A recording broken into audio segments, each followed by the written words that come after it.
केंद्रीय स्वास्थ्य मंत्री डॉक्टर हर्षवर्धन ने रविवार को संडे संवाद कार्यक्रम में कई सवालों के जवाब दिए। जब उनसे पूछा गया कि वैक्सीन को लेकर सरकार ने पहले 15 अगस्त की तारीख दी, फिर कहा कि 2020 के आखिर तक आएगी, क्या सरकार ये घोषणाएं केवल लोगों को लुभाने के लिए कर रही है? इस सवाल के जवाब में हर्षवर्धन ने कहा कि वैक्सीन डेवलपमेंट में बहुत समय लगता है।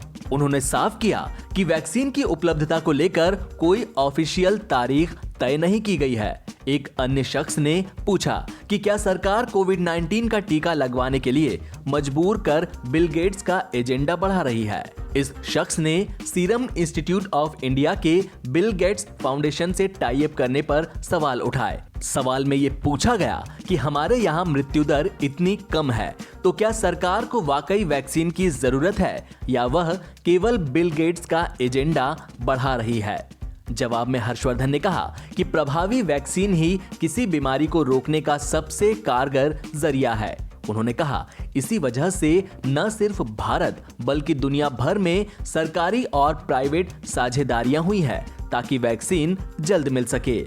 इसी कार्यक्रम में डॉक्टर हर्षवर्धन से पूछा गया कि जब कोई वैक्सीन अप्रूव ही नहीं हुई है तो तैयारियां क्यों की जा रही हैं? क्या ऐसा केवल लोगों को झूठी उम्मीद देने के लिए किया गया है?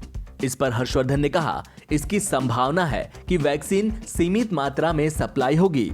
उन्होंने कहा कि भारत जैसे बड़े देश में प्राथमिकता के आधार पर टीकाकरण की तैयारियां करना जरूरी है, न कि एक लाइन से सबको टीका लगाना। हर्षवर्धन ने कहा कि कोल्ड चेन और इंफ्रास्ट्रक्चर से जुड़ी अन्य चीजें इसलिए सुनिश्चित की जाती हैं ताकि जब उसकी जरूरत पड़े तो कोई दिक्कत न आए।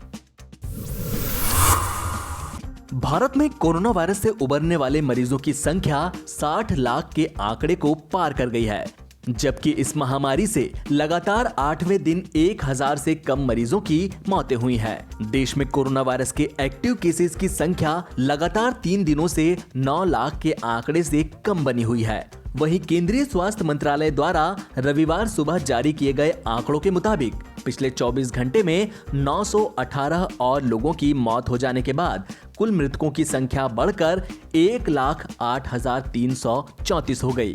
भारत में कोविड-19 से उबरने वाले लोगों की संख्या लगातार बढ़ रही है। साथ ही भारत कोविड-19 के मरीजों के अधिकतम संख्या में संक्रमण मुक्त होने के साथ विश्व में टॉप देशों की लिस्ट में है। मंत्रालय ने कहा कि जिन शीर्ष 5 राज्यों में कोविड-19 के अधिकतर मरीज हैं, वहां आधे से अधिक मरीज स्वस्थ भी हुए हैं। मंत्रालय ने यह भी कहा कि पिछले लगातार 8 दिनों से 1000 से कम मरीजों की मौतें हो रही हैं। आंकड़ों के मुताबिक देश में अभी कुल मामलों के 12.30% एक्टिव केसेस हैं। देश में पिछले 24 घंटे में सबसे अधिक मामले केरल में सामने आए हैं, उसके बाद महाराष्ट्र का स्थान है। बिहार विधानसभा चुनाव के लिए भारतीय जनता पार्टी ने उम्मीदवारों की दूसरी लिस्ट रविवार को जारी कर दी है। यह लिस्ट बिहार विधानसभा के दूसरे चरण के लिए जारी की गई है। इस दूसरी लिस्ट में बीजेपी ने 46 प्रत्याशियों के नाम का ऐलान किया है। इस लिस्ट में बीजेपी ने बेतिया सीट से रेणु देवी, हरी सिद्धि सीट से कृष्णा आनंद पासवान और दानापुर से आशा सिन्हा को उम्मीदवार बनाया है। साल 2005 से लगातार 4 बार से यहां बीजेपी से आशा सिन्हा विधायक बन रही हैं। बिहार विधानसभा चुनाव के दूसरे चरण के लिए प्रत्याशियों के नामों को लेकर शनिवार देर रात तक मंथन चला था। बीजेपी की इस बैठक में पीएम मोदी, पार्टी के राष्ट्रीय अध्यक्ष जेपी नड्डा, रक्षा मंत्री राजनाथ सिंह, गृह मंत्री अमित शाह सहित केंद्रीय चुनाव समिति के अन्य सभी सदस्यों की मौजूदगी में उम्मीदवारों के नाम फाइनल किए गए। इसके बाद आज यानी रविवार को बीजेपी ने उम्मीदवारों के नामों का ऐलान कर दिया। बीजेपी ने दूसरे फेज के उम्मीदवारों की सूची में सिवान सदर से पूर्व सांसद ओम प्रकाश यादव, दरौली सीट से रामायण मांझी, दरौंदा सीट से करणजीत सिंह और गोरैया कोठी से देवेंश कांत सिंह को अपना प्रत्याशी घोषित किया है। जम्मू कश्मीर के पूर्व सीएम और नेशनल कॉन्फ्रेंस के अध्यक्ष फारूक अब्दुल्ला ने रविवार को एक विवादित बयान देते हुए कहा कि एलएसी पर जो भी तनाव के हालात बने हैं उसका जिम्मेदार केंद्र का वो फैसला है जिसमें जम्मू कश्मीर से अनुच्छेद 370 को खत्म किया गया था। इंडिया टुडे से बातचीत के दौरान उन्होंने कहा कि चीन ने कभी भी अनुच्छेद 370 खत्म करने के फैसले का समर्थन नहीं किया है और हमें उम्मीद है कि आर्टिकल 370 को फिर से चीन की मदद से बहाल कराया जा सकेगा। इस बातचीत में फारूक अब्दुल्ला ने कहा कि वास्तविक नियंत्रण रेखा पर तनाव की जो स्थितियां बनी हुई है वह 370 के अंत के कारण बनी है। चीन ने कभी इस फैसले को स्वीकार नहीं किया।